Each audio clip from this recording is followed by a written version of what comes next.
And let's bring in Mayor John Tory. He joins us for his weekly update. Good morning to you, Mayor.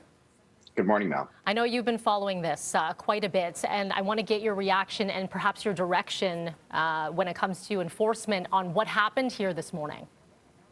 Well, as you know, I can't direct law enforcement. The politicians don't direct the police, but I have spoken to the police chief this morning again, and I've been speaking to him very regularly about this, and I can assure you they have a plan. He's informed me this morning.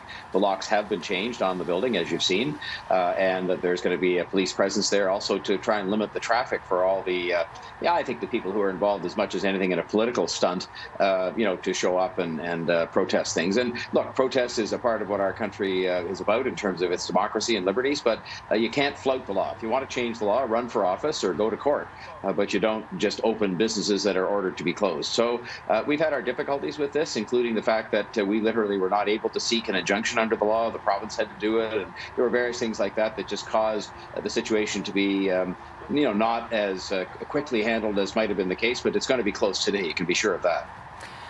Do you think that this will set a precedent, so what has happened here at this restaurant, for other businesses to do so? And what is the city prepared to do should that happen? Well, I think the precedent that people are going to see is that if they decide to thumb their nose at the law, as this gentleman has chosen to do, and to break the law and disrespect the law and disrespect all of his fellow citizens at the same time who are following the rules and trying to stop the spread of the virus, if that happens, then the city, through various mechanisms, the bylaw officers, the police officers, the medical officer of health, will act. And I think the vast majority of people wouldn't think of doing this. This man obviously was engaged in, again, some kind of a political stunt. He wants to make a political statement, and he's chosen to do it by breaking the law and, frankly, putting people's lives at risk in terms of the spread of the virus. Did you see the people in there that were wearing no masks with children and so forth? I mean, how irresponsible can you get? But having said that, I think people have seen that the precedent that they should focus on is the one that says the city will deal with this. He's facing multiple charges as well, and I think it's going to be very costly for him. So I hope he thinks it's worth it to have had his 15 minutes, and he's going to pay a big price for that. And the more important thing is that he just acted in a way that was contrary to good citizenship and good corporate citizenship, and that's very regrettable. Let's talk about all the small businesses that are abiding by the rules right now, and they are struggling right now. And we are heading into a major shopping season. We've got Black Friday tomorrow. All the sales are already out and about. We've heard from Mississauga Mayor Bonnie Crombie looking to public health to say we want to block off in those big box stores the non-essential items from being sold so that local businesses have a shot here. Is that something that you would consider for Toronto?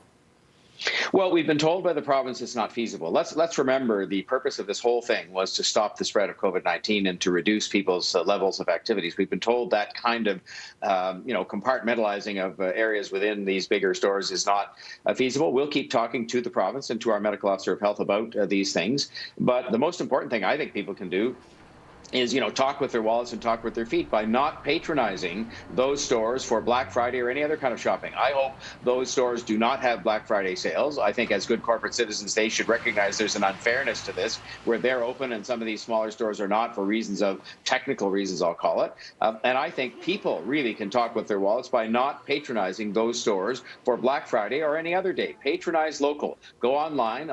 Most of the local stores have some online presence, or use the curbside pickup option that is provided for, and we're going to be making some allowances to help to make that happen. But please support the local stores, support the small stores, we'll be in continuous discussions about how we can try to make the system better and fairer. And I'm certainly continuing to advocate for supports, of which there are quite a lot coming through from the federal government and from the provincial government to help these small businesses. They will get, for example, 90% of their rent subsidized by the federal government, and they will get a substantial portion of their wages subsidized. And I know that's not enough, and they are going to suffer, but at the end of the day, we're going to put this nightmare behind us so that we don't have a bigger and longer and broader shutdown later. We want to avoid that at all costs.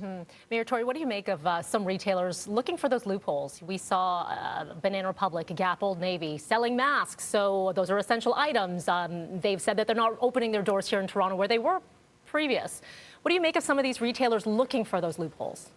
Private enterprise is about trying to find ways to stay in business and do more business and all the rest. I'm disappointed, frankly, because these are big, reputable corporations, and they've now ended up doing the right thing, but only after they were caught, as it were. I mean, the notion that you would say, well, I'm a clothing store, but because I sell masks, therefore I'm going to be in the category of essential is pretty laughable. And I hope corporations out there, as the vast majority are doing, will apply what I call the hee-haw test. That if anybody could start to laugh at you for trying to argue that you're an essential store, that you'd realize it's best not to open. But they've ended up doing the right thing. And I suspect the vast, vast majority of stores out there, big and small, are doing the right thing. And I know it hurts. I know it hurts. It's awful. It's awful to have to sit and be part of these decisions to close these things down. But in the end, we're trying to stop the spread of this virus. We're trying to keep the schools open. We're trying to protect seniors in long-term care. And so that's what we'll continue to do. And, 28 days will pass by, not without pain. And then hopefully we'll be in a brighter place come the other side. Finally, for you, I want to end on something positive, and that is we're looking to this winter plan. Everyone's looking to go outdoors because that is the safest place to be. The City of Toronto introducing, opening of a lot of rinks as of this weekend. I asked you this last week, actually, if Nathan Phillips Square was going to open, but it's going to do it, but with capacities.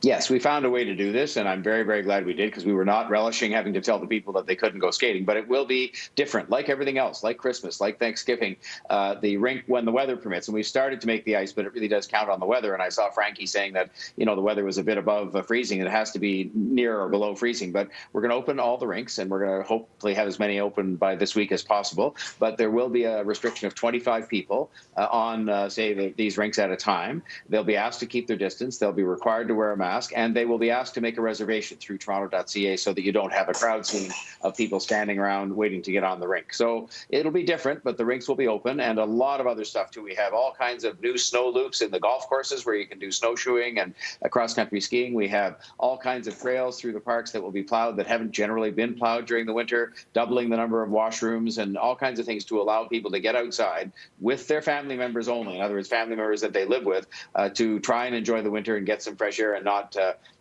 have their mental health be badly affected by, being cooped up and not able to go too many places. Absolutely. And we know the washrooms, that was a big discussion. In fact, we had that one here on BT. Mayor, as you always do, thank you so much for joining us this morning. Please do stick around because Devo Brown has a question for you.